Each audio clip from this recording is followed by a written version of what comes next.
नमस्कार साथियों, हम हाजिर हैं आपके लिए एक नए वीडियो के साथ। टेंस और वॉइस। टेंस जो है एक्टिव वॉइस के अंतर्गत आता है, जबकि वॉइस जो है वो पैसिव वॉइस कहा जाता है। तो एक्टिव वॉइस और पैसिव वॉइस में सब्जेक्ट और ऑब्जेक्ट का थोड़ा सा डिफरेंस होता है, और वही चीज़ आपको यहाँ समझना है।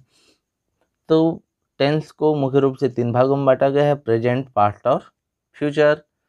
इसके बाद प्रत्येक टेंस को भी 4-4 भागों में बांटा गया है: प्रेजेंट इंडेफिनिट, कंटिन्यूअस, परफेक्ट और परफेक्ट कंटिन्यूअस। इसी प्रकार से पास्ट इंडेफिनिट, कंटिन्यूअस, परफेक्ट और परफेक्ट कंटिन्यूअस। और लास्ट जो फ्यूचर टेंस है, इसको भी 3 भाग में बांटा गया है, सॉरी 4 भाग में: इंडेफिनिट, कंटिन्यूअस, परफेक्ट और परफेक्ट कंटिन्यूअस। हम एक ही सेंटेंस में सभी चीज़ों को डील करेंगे। तो आइए बढ़ते हैं प्रेजेंट टेंस की ओर। तो प्रेजेंट टेंस हम कैसे पहचानें कि कोई सेंटेंस जो है प्रेजेंट टेंस का सेंटेंस है। तो इसके पहचान का हिंदी में जो तरीका है वो है, इसके वाक्य के अंत में ता है, ती है, ती हूँ, ते हैं, ते हो, ता हूँ, या इस टाइप के कोई भी जो शब्द हैं वो लास्ट में होंगे। जबकि इंग्लिश में उसका जो पहचान होता है वो क्या होता है, सब्जेक्ट प्लस कोई भी वर्ब जो रहेगा, जो क्रिया होगी, उस क्रिया के साथ में एस या फिर ई एस लगा होगा। तो इससे हम पहचान सकते हैं कि वो जो सेंटेंस है वो प्रेजेंट टेंस का है। इसके बाद आपका ऑब्जेक्ट रहेगा और लास्ट में एडजंक्ट रहेगा। अब हम एक सेंटेंस के साथ आगे बढ़ते हैं। तो इन टेंसों को भी 3 भागों में बांटा गया है। तो पहला है अफर्मेटिव। अब अफर्मेटिव, जिसे हिंदी में स्वीकारात्मक कहा जाता है, इसके अंतर्गत जो फर्स्ट पॉइंट है एक्टिव वॉइस, जिसे टेंस के रूप में हम जानते हैं, के अंतर्गत एक जो सेंटेंस है वो है वह फुटबॉल खेलता है। इसे इंग्लिश में क्या बोला जाएगा, ही प्लेस फुटबॉल। ही जो है वो सब्जेक्ट है, प्ले वर्ब है। अब इस वर्ब के साथ में एस लगा हुआ है, मतलब ये आपका प्रेजेंट इंडेफिनिट या प्रेजेंट सिंपल का सेंटेंस है। और एडजेंट की जगह यहाँ पर फुटबॉल या ऑब्जेक्ट की जगह हम फुटबॉल मान सकते हैं। ये तो एक्टिव वॉइस के अंतर्गत है, जो टेंस का भाग है। अब हमने बताया कि टेंस और वॉइस में थोड़ा सा डिफरेंट है, वो है सब्जेक्ट की जगह ऑब्जेक्ट। तो अब वाक इसके अंतर्गत जो इसको चेंज किया गया है, पेसिव वॉइस बोला जाता है उसको। तो पेसिव वॉइस में क्या होता है, हमने बताया कि सब्जेक्ट की जगह ऑब्जेक्ट। अब सब्जेक्ट जो है वो ही है और ऑब्जेक्ट जो है वो फुटबॉल है। तो यहाँ पर देखिए, जो हिंदी में वाक्य है उसको किस प्रकार से बदला गया है, फुटबॉल उसके द्वारा खेली जाती है। जबकि एक्टिव के अंतर्गत क्या था, वह फुटबॉल खेलता है। अब फुटबॉल उसके द्वारा खेली जाती है, ये जो है क्या हो जाएगा, पैसिव वॉइस का सेंटेंस हो जाएगा। और इसका इंग्लिश में जो ट्रांसलेट हो जाएगा वो क्या हो जाएगा, football is played by him. इसके बाद ये तो अफर्मेटिव है, जिसको सकारात्मक के नाम से जानते हैं। दूसरा इसका जो पॉइंट होता है बी में, निगेटिव। अब इसको यदि निगेटिव या नकारात्मक में किस प्रकार से बदलेंगे तो थोड़ा सा अंतर होगा। क्या हो जाएगा, वह फुटबॉल नहीं खेलता है, निगेटिव में नहीं खेलता है। तो इसका इंग्लिश ट्रांसलेशन क्या हो जाएगा, he does not play football. इसका जो फार्मूला है वो लास्ट में हम बताएंगे, इसलिए वीडियो को शुरू से अंत तक जरूर देखिएगा। इसका फार्मूला अंतिम में बताएंगे कि किस प्रकार से यहाँ पर एस और ई एस होने पर क्या चेंज होते हैं। तो वह फुटबॉल नहीं खेलता है, तो इसके लिए क्या हो जाएगा, he does not play football. अब इसको पैसिव वॉइस के अंतर्गत चेंज करेंगे तो फुटबॉल उसके द्वारा नहीं खेली जाती है हो जाएगा। तो इसका जो ट्रांसलेशन हो जाएगा क्या हो जाएगा, football is not played by him. तो यहाँ पर जब इसको पैसिव वॉइस में बदला जाता है तो जो वर्ब है वो हमेशा थर्ड फॉर्म में चेंज हो जाता है। याद रखिए, यहाँ पर प्ले की जगह क्या हो जाता है, प्लेड। तो ये थर्ड फॉर्म में चेंज हो जाता है। इसके बाद जो इसका तीसरा पॉइंट है इंट्रो। इंट्रोगेटिव सेंटेंस, तो इंट्रोगेटिव के अंतर्गत इसको हिंदी में प्रश्नवाचक कहते हैं। तो इसका एक्टिव जो वॉइस हो जाएगा क्या, क्या हुआ फुटबॉल खेलता है। देखिए इसमें क्वेश्चन मार्क हो जाता है, इंट्रोगेटिव मतलब क्वेश्चन मार्क के रूप में, मतलब प्रश्न पूछ रहा है क्या हुआ फुटबॉल खेलता है। तो इसका इंग्लिश ट्रांसलेशन आपको मालूम है, does he play football, does he play football. देखिए यहाँ पर जब नेगेटिव बनाना था तो डज नॉट लगा, अब यहाँ पर जब क्वेश्चन टैग लगाना है तो वही डज जो है सामने आ जाएगा, तो डज ही प्ले फुटबॉल। अब जब इसका पैसिव वॉइस बनाएंगे तो क्या फुटबॉल उसके द्वारा खेली जाती है, तो इसमें भी क्या हो जाएगा, is football played by him. अब यहाँ पर देखिए डज नहीं आया, डज की जगह क्या आया, इज आया। तो इज क्यों आया, इसका भी फार्मूला आपको लास्ट में बताया जाएगा। Is football played by him. अब इसका जो हेल्पिंग वर्ब है, देखिए यहाँ पर बता दिया जा रहा है, हेल्पिंग वर्ब या सहायक क्रिया क्या क्या होता है। जब एक्टिव वॉइस देखेंगे तो वहाँ पर डू या डज का यूज होगा, और जब पैसिव देखेंगे तो डू या डज की जगह इज, एम, आर का उपयोग किया जाता है। तो यह हुआ आपका प्रेजेंट इंडेफिनिट टेंस। इस प्रकार से अब हम देखते हैं पास्ट टेंस के अंतर्गत इंडेफिनिट या सिंपल टेंस को। तो इसका जो पहचान होता है वो क्या होता है, वाक्य के अंत में ता था, ती थी, ते थे, या जो बड़ी मात्राएं हैं वो हो सकता है। अब ये तो हिंदी में पहचान हुआ, इंग्लिश में कैसे पहचानेंगे।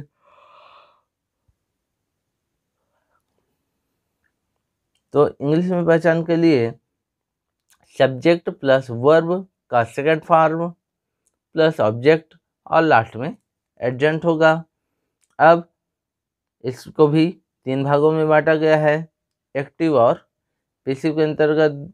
तो सबसे पहले अफर्मेटिव, इसका जो एक्टिव होगा वो क्या हो जाएगा, वह फुटबॉल खेलता था। देखिए जब पास्ट टेंस में है मतलब था, थे, थी, तो क्या वह फुटबॉल खेलता था, ये अभी आगे मिलेगा। तो सबसे पहले अभी यहाँ पर है वह फुटबॉल खेलता था या उसने फुटबॉल खेली।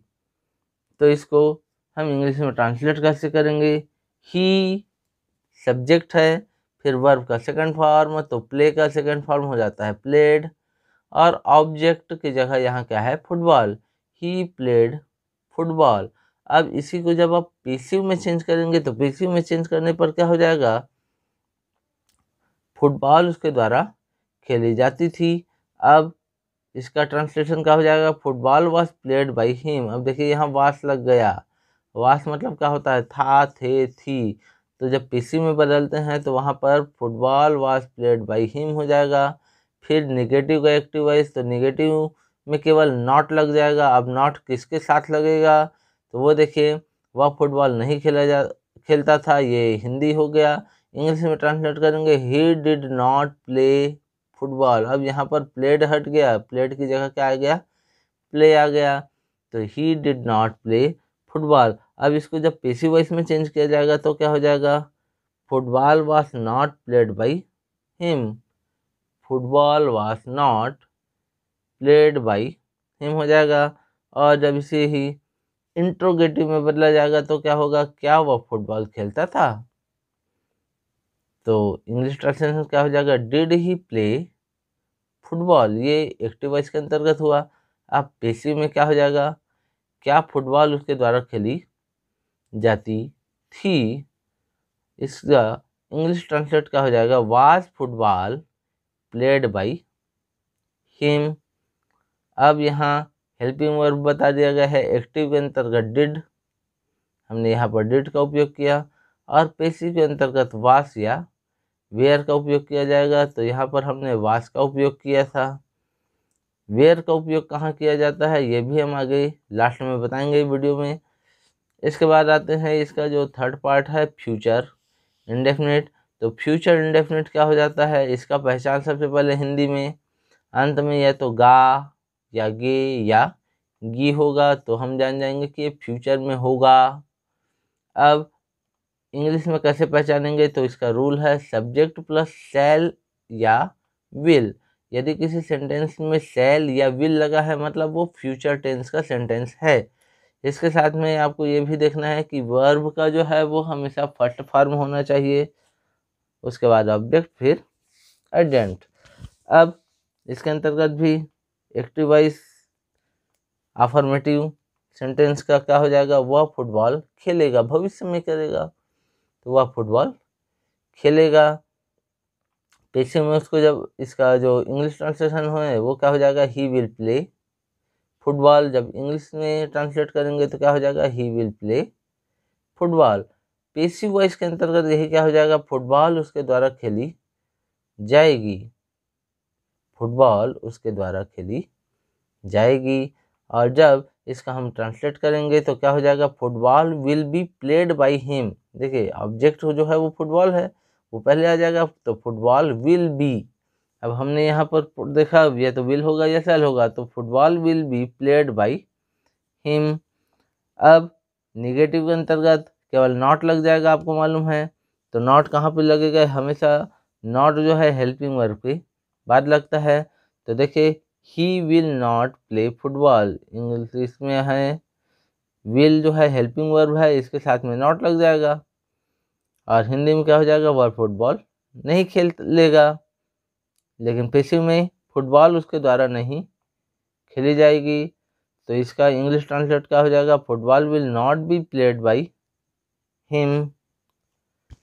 एक्टिव वॉइस जो है इंट्रोगेटिव सेंटेंस के अंतर्गत क्या हो जाता है, क्या वह फुटबॉल खेलेगा। इंग्लिश ट्रांसलेट कैसे करेंगे, will he play football, will he play football. अब पैसिव वॉइस में क्या हो जाएगा, यही क्या फुटबॉल उसके द्वारा खेली जाएगी। इंग्लिश ट्रांसलेट क्या हो जाएगा, will football be played by him, will football be played by him हो जाएगा। अब यहाँ पर जो हमने यूज किया और जो आगे और सेंटेंस में यूज किया जा सकता है उसके बारे में बताया गया है। तो एक्टिव के अंतर्गत हमने अभी इस सेंटेंस में विल का यूज किया, इसके साथ ही शैल का भी उपयोग किया जा सकता है। पैसिव में शैल या विल के साथ में बी का उपयोग किया जाएगा। तो ये हुआ प्रेजेंट, पास्ट और फ्यूचर टेंस का इंडेफिनिट वाला भाग। इसके बाद हम आगे आते हैं कंटिन्यूअस में। तो देखते हैं प्रेजेंट कंटिन्यूअस।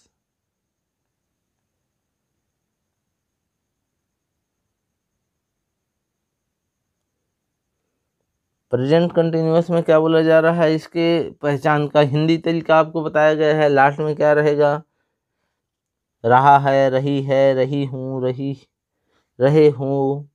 इस टाइप के यदि सेंटेंस लास्ट में हो या वाक्य या शब्द जो है लास्ट में हो, मतलब हम जान जाएंगे कि वो क्या है, कंटिन्यूअस है, कौन इसका, प्रेजेंट का। और इंग्लिश में कैसे पहचानेंगे, तो इंग्लिश में पहचानने का सिंपल तरीका है क्या, इज एम आर, जो हेल्पिंग वर्ब है वही पहचान है। तो यहाँ पर क्या दिया है, इज एम आर, इसके साथ में जो वर्ब है उसके साथ क्या लगा रहेगा, आई एन जी। तो आई एन जी ही क्या बताता है, रहा, रही, रहे। कंटिन्यूअस मतलब चल रहा है, तो उसको आई एन जी जो है शो करता है। तो सिंपल पहचान हो जाएगा, कंटिन्यूअस के लिए इज एम आर जो है वो हेल्पिंग वर्ब होना चाहिए और वर्ब का फर्स्ट फॉर्म के साथ में आई एन जी लगा हो। अब अफर्मेटिव सेंटेंस के अंतर्गत फिर से हम वही सेंटेंस ले रहे हैं। देखिए क्या है, वह फुटबॉल खेल रहा है, अब कंटिन्यू है, खेल रहा है मतलब अभी लगा हुआ है। इसका इंग्लिश ट्रांसलेशन क्या हो जाएगा, ही इज प्लेइंग फुटबॉल। लेकिन जब इसको पैसिव में बदला जाएगा तो क्या हो जाएगा, सब्जेक्ट की जगह ऑब्जेक्ट। तो यहाँ पर क्या है, फुटबॉल उसके द्वारा खेली जा रही है। और जब इसको ट्रांसलेट करेंगे तो क्या हो जाएगा, football is being played by him. यहाँ बीइंग जो है वो यूज हो रहा है, आईएनजी तो रहेगा ही लेकिन बीइंग हो जाएगा, उसके द्वारा खेली जा रही है के रूप में।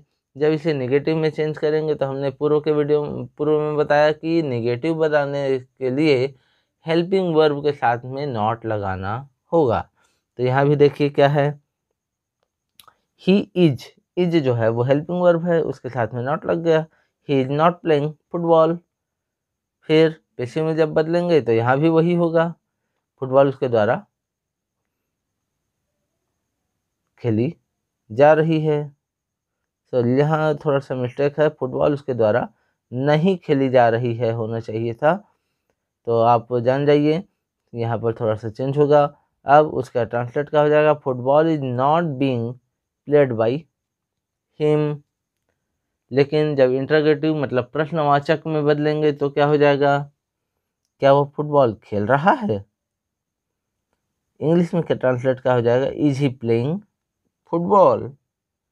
और जब पेशे में बदलेंगे तो क्या फुटबॉल उसके द्वारा खेली जा रही है। तो इसका इंग्लिश ट्रांसलेट क्या हो जाएगा, is football being played by him. अब फिर से यहाँ पहचान का तरीका बता दिया गया है। एक्टिव में पहचान का तरीका है इज एम आर, और पैसिव में पहचान का तरीका है इज एम आर के साथ में क्या लगा रहेगा, बीइंग। ये पैसिव में पहचान का तरीका है। फिर पास्ट टेंस के अंतर्गत पास्ट कंटिन्यूअस में क्या हो जाएगा, इसका हिंदी में पहचान का तरीका है, लास्ट में क्या रहेगा, रहा था, रही थे, रही थी या रहे थे। किसी समय में होंगे, पास्ट है तो था थे थी होता है। तो यहाँ ये तो हिंदी में पहचान हो गया। इंग्लिश में पहचान के लिए क्या लगा रहेगा, वास और वेयर, वास और वेयर रहेगा, वर्ब का फर्स्ट फॉर्म और उसके साथ में IN जी। ये पास्ट कंटिन्यूअस का पहचान है। अब ये तो इंग्लिश और हिंदी में पहचान हो गया। इसका जो सेंटेंस है वो देखते हैं। तो अफर्मेटिव सेंटेंस के अंतर्गत सबसे पहले एक्टिव वॉइस है। तो एक्टिव वॉइस के अंतर्गत क्या हो जाता है, वह फुटबॉल खेल रहा था। इसका जब पीसी में चेंज करेंगे तो क्या हो जाएगा, वह उसके द्वारा फुटबॉल उसके द्वारा खेली जा रही थी हो जाएगा। तो वह फुटबॉल खेल रहा था, फुटबॉल जो है ऑब्जेक्ट और वह सब्जेक्ट। तो ही वॉज प्लेइंग फुटबॉल, लेकिन यहाँ पर फुटबॉल जो है सब्जेक्ट बन जाएगा। तो football was being played by him, football was being played by him, he का हिम हो जाएगा। नेगेटिव में हमने पहले ही बताया कि नॉट लगेगा सब्जेक्ट जो हेल्पिंग वर्ब है उसके बाद। तो हेल्पिंग वर्ब क्या है वो देखेंगे, वास है, वास के बाद नॉट लग जाएगा बस। तो देखिए he was not playing football. Passive में भी वैसे ही होगा, football was not being played by him. वैसे ही इंट्रोगेटिव में क्या हो जाएगा, प्रश्नवाचक जो शब्द है वो प्रारंभ में आ जाएगा। तो देखो यहाँ क्या है, क्या वो फुटबॉल खेल रहा था। तो क्या जो है वो हेल्पिंग वर्ब के जो है सामने आकर के बन जाता है। तो वास ही प्लेइंग फुटबॉल। लेकिन जब पेसिव में चेंज करेंगे तो वास football being played by him.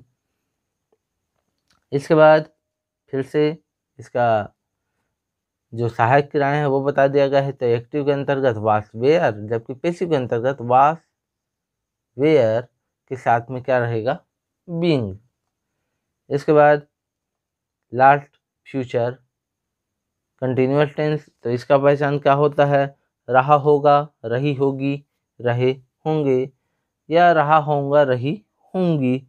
अब इसका ये तो हिंदी पहचान हो गया। इंग्लिश में कैसे पहचानेंगे किसी सेंटेंस को, तो इसमें लास्ट जो है हेल्पिंग वर्ब के रूप में क्या रहेगा, शैल या विल रहेगा और इसके साथ में लगा रहेगा बी। फिर साथ ही साथ वर्ब का फर्स्ट फॉर्म और उसके साथ रहेगा IN जी। यदि इतना कुछ है तो हम जान जाएंगे कि जो सेंटेंस है वो फ्यूचर कंटिन्यूअस का है। अब ये तो पहचान हो गया। तो अफर्मेटिव सेंटेंस देखते हैं। अफर्मेटिव सेंटेंस के अंतर्गत क्या है, वह फुटबॉल खेल रहा होगा। अब कब खेल रहा होगा ये फिक्स नहीं है, लेकिन खेल रहा होगा। तो इसको इंग्लिश ट्रांसलेट क्या हो जाएगा, he will be playing football. He will be playing football. अब इसका जो पेसिव है वो नहीं बनता है, क्योंकि फ्यूचर में कब कौन कहाँ कैसे क्या कर रहा होगा उसमें सब्जेक्ट और ऑब्जेक्ट जो है वो क्लियर नहीं होता है, इसलिए इसका पेसिव नहीं बनता। इसके बाद नेगेटिव, तो नेगेटिव तो फिर वही है, हेल्पिंग वर्ब के बाद लगेगा। तो वह फुटबॉल नहीं खेल रहा होगा तो he will not be playing football, इसका भी पेसिव नहीं बनेगा। इंटरोगेटिव में क्या वह फुटबॉल खेल रहा होगा, तो क्या जो है वो क्वेश्चन मार्क जो है हेल्पिंग वर्ब फर्स्ट में आकर के बना देता है। तो will he be playing football. अब इसका भी हेल्पिंग वर्ब बता दिया गया है कि क्या होता है, तो एक्टिव हमने यूज किया इसमें, तो एक्टिव वर्ब्स का आपको यहाँ बताया जाएगा शैल या विल, और उसके साथ में यहाँ रहेगा बी। जबकि पेसिव चूंकि यहाँ नहीं बना है इसलिए पेसिव का यहाँ पर कोई भी शब्द नहीं बताए गए हैं। इसके बाद के जो दो भाग हैं परफेक्ट और परफेक्ट कंटिन्यूअस, इसको हम अगले वीडियो में देखेंगे। यदि यहाँ तक का आपको समझ में आया तो बार बार प्रैक्टिस करें, जिससे आप और अच्छे से स्ट्रॉन्ग हो सकें। और इस वीडियो को ज़्यादा से ज़्यादा लाइक, सब्सक्राइब और शेयर ज़रूर करें। धन्यवाद।